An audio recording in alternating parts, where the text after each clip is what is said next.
Good evening and welcome once again to Views and Expectations. I'm your host, Dr. Bayne, here with you again on another Thursday evening on RHR TV1.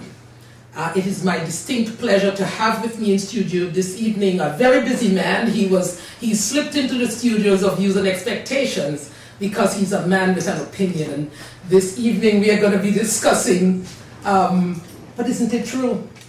You are a man with an opinion. I'm a man. I do have an opinion. There you go. Yes, so.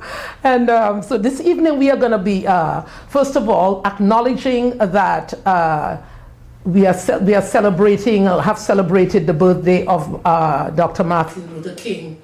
And we are also going to be looking at two countries in the Caribbean which are celebrating their 50th anniversary. That would be the beautiful island of Jamaica with all its verdure and its beautiful mountains, and the twin islands of Trinidad and Tobago.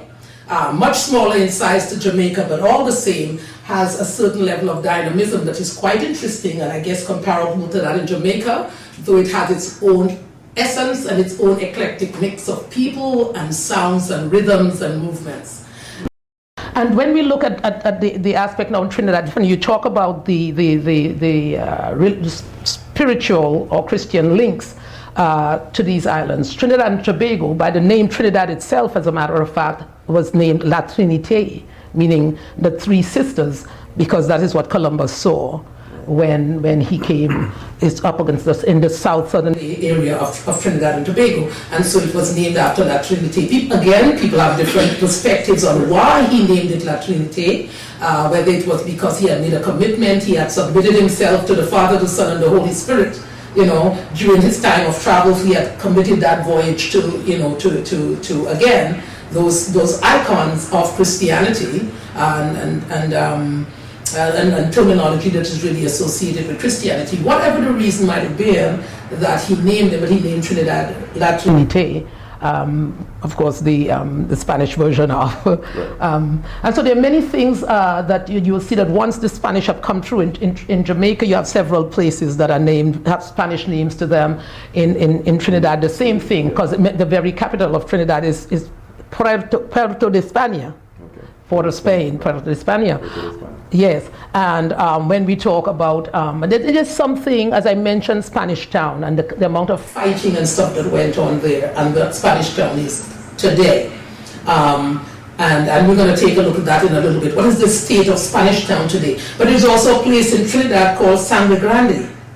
The people, in terms of the colloquial expression of it, they will say Sandy Grande. But it's the Sangre Grande, meaning big blood. So a lot of blood flow. There was a lot of battle that took place in that. So there are lots of things in common, and I would imagine that no place is taken, no conquest is done without some blood being shed. But again, the composition of the peoples of Trinidad and Tobago is very similar in the sense that you had the indigenous people, the Caribs and the Arawaks, and Columbus came, he met them there. There's another interesting aspect of when we look at the Caribbean islands and we see them as like dots and specks on a map. There's much to really be proud of. Trinidad is proud of, it's the birthplace of carnival. It's as we know, the carnivals that are all around the world, that style of carnival. It's the birthplace of calypso, of soca, of chutney. Now I know that chutney is made with mango and other fruits. It's something that we eat. It's sort of the Indian aspect of what Trinidad is about. But there is a type of music also that is called the chutney music, parang, which is the music that is played at Christmas time, which has a Spanish bend to it. The limbo, steel band, and much more, and especially because the steel pan, the steel drum, even up to today, is the only new musical instrument that has been created. I can't even say now from the 20th century on to now. Exactly, and we out of the 20th century. So there is a lot that Trinidad is culturally proud of. And that's where I am as a Jamaican. That's how I look at Jamaica. This very beautiful place, so much potential. I love it very much, but we do have our issues.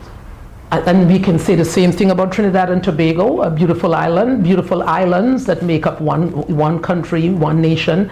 And the violence is intensifying there. And as I said, we're going to be back in studio again addressing some of these issues so that we can understand what is going on there when we would want to take visits to the islands and have to begin to consider all of these things. But 50 years it has been. Yes. And I'm looking forward to see how Jamaicans are going to express their joy and their and how are they going to engage in these 50 in celebrating these 50 years, because 50 years in any area is significant. Likewise, the Trinidadians and Tobagonians, how are you going to be celebrating? Call RHR TV at 954-251-7883 and let us know what are your plans for celebrating. I know that there are things happening in various cities here in South Florida, and you need to get involved, get informed, get involved, and help to paint this mosaic that is the island of Jamaica and the twin islands of Trinidad and Tobago. This is all for tonight. Joe Linton, I really want to thank you for your input, for your opinions. I'm glad that you do have something to say.